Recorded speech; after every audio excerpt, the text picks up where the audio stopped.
Se tem uma coisa que o ser humano ama é viagem no tempo, seja pro passado ou pro futuro. Cara, a gente sempre fica teorizando muito, imaginando o que a gente faria se pudéssemos viajar no tempo. E a gente pensa muita coisa errada, né, cara? Tem vários filmes e séries que abordam esse tema, como por exemplo Dark, Doctor Who, que é minha série predileta de todas, De Volta pro Futuro e também Interstellar. Nossa, todos esses são ótimos, né? Mas e se eu falasse pra vocês que a gente já conhece uma forma de viajar pro futuro? E se eu falasse também que um viajante do tempo já voltou pro passado, mano? Bom, hoje a gente vai falar de John Titor, o primeiro viajante do tempo na internet. Como vocês já podem ver até pelo tempo do vídeo, que é algo mais longo, né, cara? Com certeza me deu muito trabalho. Então, por favor, se tu é meu inscrito aqui recorrente e tal, dá uma chance, por favor, mesmo pra esse vídeo. Porque eu tô pensando em todo mês trazer um vídeo assim mais trabalhado e longo aqui pro canal, sabe? Então o apoio de vocês vai ser muito bem-vindo. Enfim, John Titor. Ele foi supostamente o primeiro viajante do tempo da internet, como eu já disse. E no futuro de onde ele diz que veio, ele morava com a família em uma base militar em Tampa, no estado americano da Flórida. E pra começar contando essa história, a gente precisa voltar pro ano de 2000. Isso que a gente nem viaja no tempo, hein? Mais precisamente em 2 de novembro de 2000, um usuário chamado Time Travel Zero, ou seja, traduzindo Viagem no Tempo Zero, pela primeira vez ele fez uma publicação no fórum Instituto Time Travel, que era como se fosse naquela época uma rede social onde o pessoal se comunicava, sabe? Nesse caso aí sobre viagem no tempo. Só que nada demais, ele tava só discutindo ali sobre viagem no tempo, assim como todos os outros usuários, né? Todo mundo fazia isso lá. E após essa breve passagem dele nesse fórum aí, ele foi para um novo fórum chamado Art Bell, e ele mudou esse nick aí de Time Travel Zero e adotou definitivamente o nome John Titor. E foi lá, gente, que ele fez história, mano.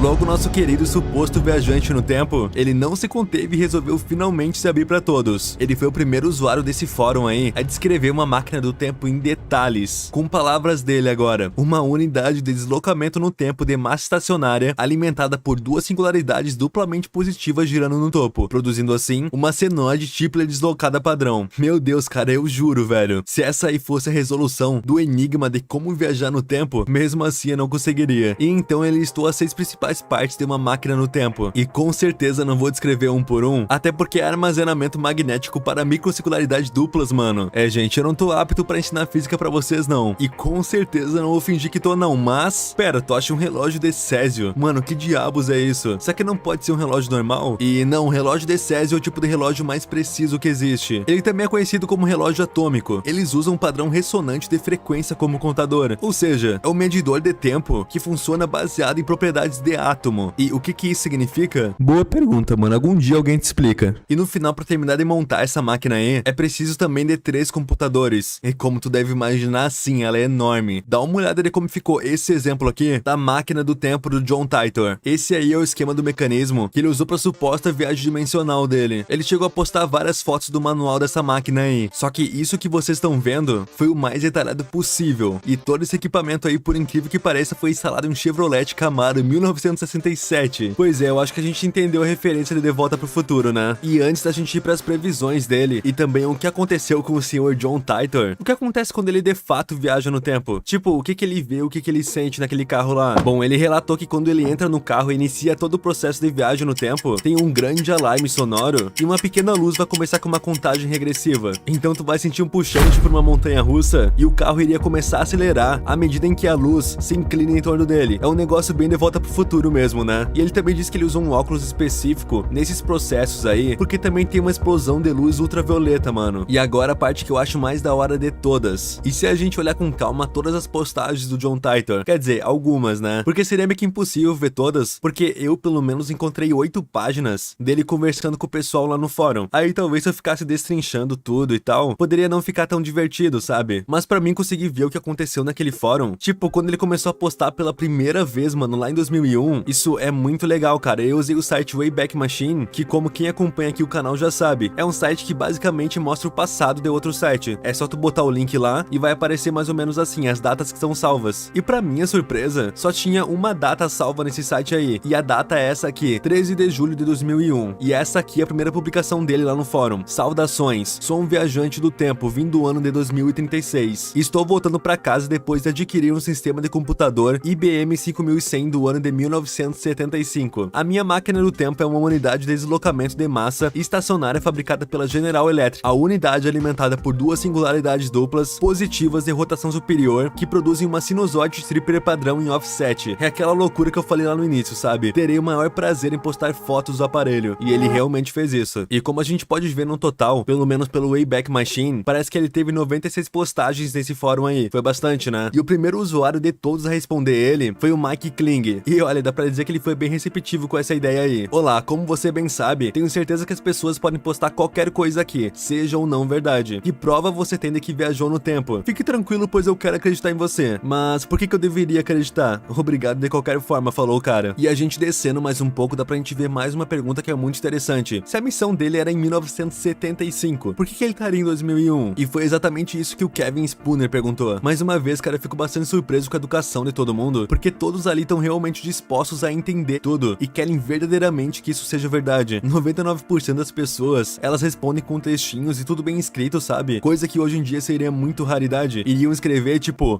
viajante do tempo cai fora, mano. Mas o John Titor, ele respondeu o motivo dele estar em 2001, mesmo a missão dele sendo muitos anos antes. Meu voo inicial, ou seja, a primeira viagem do tempo foi de 2036 a 1975, 61 anos pro passado. Eu então fui de 1975 ao ano de 2000, 25 anos pro futuro. Uma das duas janelas favoráveis se abrirá e eu retornarei ao ano de 2036, 35 anos pro futuro. Eu estou aqui agora por motivos pessoais, a página da web não é minha. Além disso, percebo que não há como alguém acreditar em mim com certeza absoluta, então espero pelo menos estar divertindo vocês. Você pode estar interessado em saber que mesmo em 2036, há um grande número de pessoas que não acreditam em viagem no tempo. Tem certeza de que o mundo não é redondo? E mano, esse final aí, tem certeza de que o mundo não é redondo? Ainda mais antes, seguido de um ponto. Cara, abre tantas interpretações que sinceramente me quebra no meio. Porque hoje em dia, mano, tudo bem que no passado muito mais, só que hoje em dia tá tendo muita coisa em relação à Terra plana, sabe? E isso me faz pensar, tipo, será, mano, que ele tentou prever isso aí? Será que isso aí foi uma previsão não sendo uma previsão? E é claro que se tu tá na frente de um viajante do tempo, tu vai tentar conseguir alguma coisa, né? John, você pode me passar os números da loteria de 2036? Estou pronto para me aposentar nessa época, se ainda estiver vivo, obrigado. Cara, esse comentário aí foi muito genial. Tipo, tava todo mundo num debate enorme e do nada vem uma pessoa pedindo um número de loteria lá de 2036, não é nem de agora, tá ligado? Muito bom mesmo, mano. Mas, entretanto, mesmo eu falando que muita gente foi bem receptiva com ele, nem tudo foi um mar de rosas também. Uma pessoa chamada Mike, o sobrenome que eu nunca vou pronunciar, ele talvez falou de um jeito agressivo e fez algumas perguntas que, bom, vocês vão ver, olha só. E ele começou com desdém também.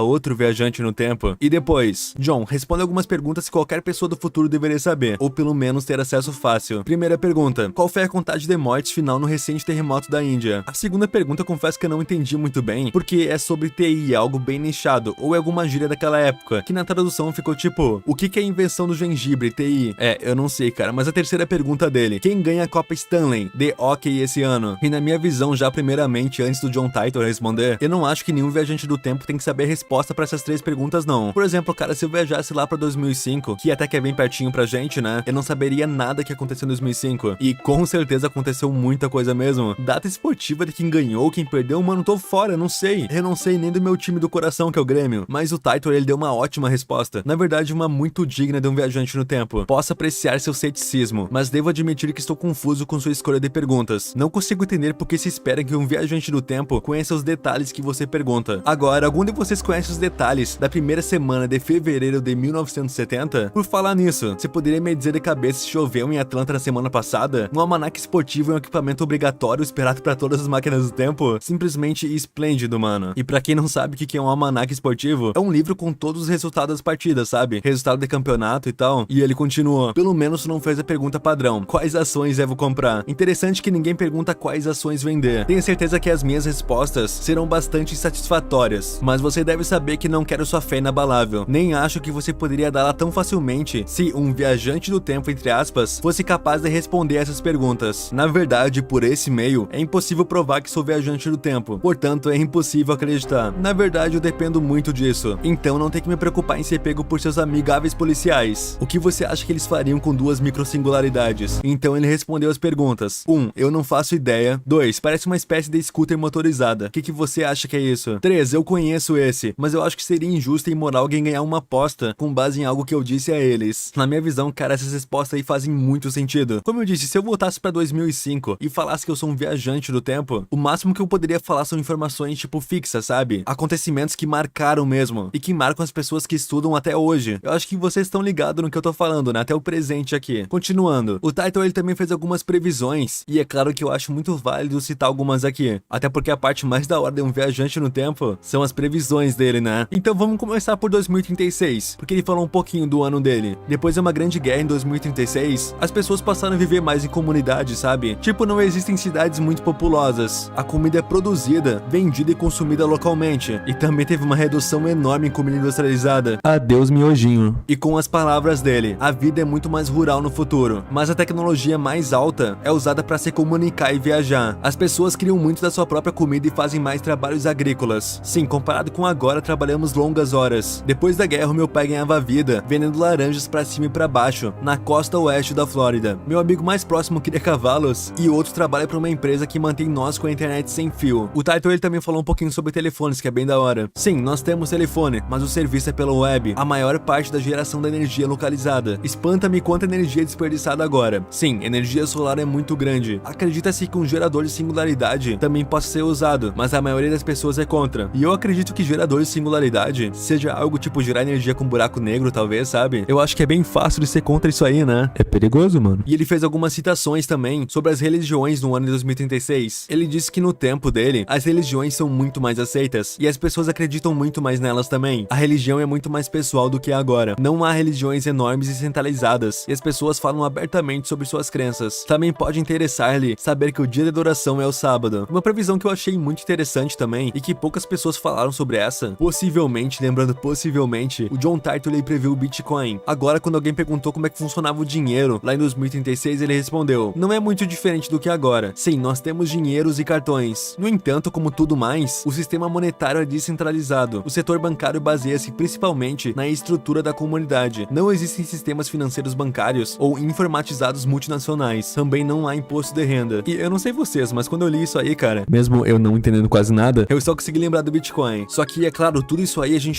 não tem como comprovar se é verdade ou não, né? Porque, afinal, ainda falta 15 anos pra tudo isso acontecer. Mais do que 15 anos. Mas tem muito controvérsia nas previsões dele, porque a maioria dessas previsões aí já tinham indícios de que realmente iriam acontecer. Tipo, já tinham programas governamentais e iniciativa pra que essas previsões realmente acontecessem. É que nem eu falar agora, por exemplo, a Rainha Elizabeth II vai viver pra sempre. É uma previsão que a gente tem certeza, né? Quer dizer, que vai falecer nos próximos 10 anos. Tipo, isso é algo muito óbvio, é fácil de prever. Claro que esse é um exemplo muito ruim que eu dei, só que todas as previsões dele se baseavam em fatos, sabe? Em estudos, cara, que já estavam correndo e que apontavam pra uma direção precisa. Só que teve uma previsão, cara, que ele realmente acertou muito em cheio. O John Titor falou sobre um terremoto que aconteceria no Peru. Posso até decidir contar sobre um terremoto no Peru, mas as pessoas que teriam morrido por acaso viverão agora e vice-versa. E ele falou isso aí do dia 8 de fevereiro de 2001 e, acreditem ou não, cara, aconteceu sim um terremoto no Peru em 23 de junho de 2001. Pouco tempo depois, né? Com magnitude de 8.4. E a gente deve ser sincero, né? Isso aí, cara, não tem como prever ou deduzir. Tipo, é algo da natureza. Eu acho que não tinham estudos que previam isso aí com eficiência. Até porque senão, as pessoas não iriam sofrer tanto com isso aí, né? Então, de fato, mano, é algo muito misterioso. Mas tu pode estar se perguntando, se o cara veio do futuro, por que ele usa um carro tão velho aí? E aquela máquina que parece totalmente antiga, que eu falei no começo. Muitas pessoas consideram isso tudo um furo na história, só que eu acho que eu tenho uma resposta muito simples pra tudo isso aí. Tipo, se tu viaja pro passado, cara, tu não vai querer aparecer lá no 2001 com um Tesla absurdo que abre até as portas traseiras, né? Então, imagina, tu vai pro passado, cara, com um carro voador ou algo assim, algo vai acontecer em relação a ti. Tipo, no mínimo, tu vai mudar todo o teu futuro, porque alguém famoso e rico vai querer entrar em contato contigo, ou até a imprensa ver tudo, sabe? Então, a coisa mais lógica pra se fazer, com certeza, é se camuflar. Então, sendo assim, qualquer pessoa que visse o carro na rua, mesmo com essas coisas malucas aí, cara, pensaria que era só, sei lá, um carro com modificações realmente malucas, sabe? E muita gente falou que não viu nada de tela ou algo do tipo, porque hoje em dia, aqui em 2021, o que mais a gente vê é monitor, né? Em todo lugar tem muitos. Só que vale lembrar também que a gente meio que não viu foto real do projeto inteiro da máquina no tempo dele. E também dá pra usar aquele argumento de que, tipo, do que adianta o carro ser totalmente antigo e tudo mais daquela época mesmo, e ter um enorme tablet assim no meio, touchscreen que fala e tudo mais. Aparentemente ali todos os sistemas são analógicos, ou seja, botões simples, né? E convencionais pra passar despercebido. Tá bom, mas e essa qualidade das fotos? O pessoal teorizou 2 pontos. pontos. Primeiro, quer se imaginar que de alguma forma ele manteve contato com o futuro e que mandou algumas informações pra lá, talvez até mesmo fotos, né? E seguindo a tecnologia da época ali em que ele tava, não fazia muito sentido ele andar com uma super câmera também. Até porque pra subir arquivos, cara, de só 5 MB, com a internet daquela época lá, já iria demorar muito tempo. E por isso ele precisou totalmente sacrificar qualidade naquele momento, só pra passar a informação, sabe? E durante a passagem dele de 4 meses no fórum, o John Titor alegou tá ali no ano de 2001 por motivos pessoais. Ele falou que entrou em contato com a família real dele e ajudou eles a evitarem diversas tragédias da própria família. E eu fico pensando, tipo, será que o efeito borboleta não se ativa e logo, tipo, faz ele nunca ter viajado no tempo? Porque se ele ajudou a família dele em algum momento, o futuro dele mudou totalmente, né? Faz sentido? Só que ele também falou várias vezes que ao voltar no tempo, ele criou uma segunda linha do tempo. Ou seja, segundo ele, ao voltar no tempo, você cria uma nova realidade. E quanto mais tempo ele ficasse aqui, mais distante essa realidade seria da realidade dele. Porque imagina, agora ele voltou no tempo e falou com a própria mãe dele, quando ele ainda era uma criança ou um recém-nascido. A mãe dele agora sabe do futuro e vai tratar ele diferente, obviamente. E como esse caso ficou muito famoso e o nome dele realmente, supostamente, é John Titor na vida real mesmo, imagina, a vida dele mudou muito, então pra ele com certeza é uma nova linha do tempo. Vamos falar agora da missão principal dele. Em 1975, em busca do IBM 5100. O IBM 5100 foi basicamente um computador, só que ele nunca chegou a ser um computador pessoal, sabe? Assim como os que a gente tem assim. E por isso que ele nunca ficou muito famoso. E naquela época, ele tinha incrivelmente 5 polegadas, 64 KB de memória RAM. E eu fico pensando, será que roda os joguinhos do Play 1, gente? A missão dele começou em 2036, né? O John Titor foi enviado em uma jornada através do tempo, porque a linha do tempo dele tava vivendo horrores inimagináveis em um mundo totalmente destruído pelo egoísmo, cinismo e governo corrupto. O mundo dele tinha sido devastado por uma guerra nuclear. E segundo ele, sem dar muitos detalhes, boa parte da tecnologia naquela época foi ameaçada por um erro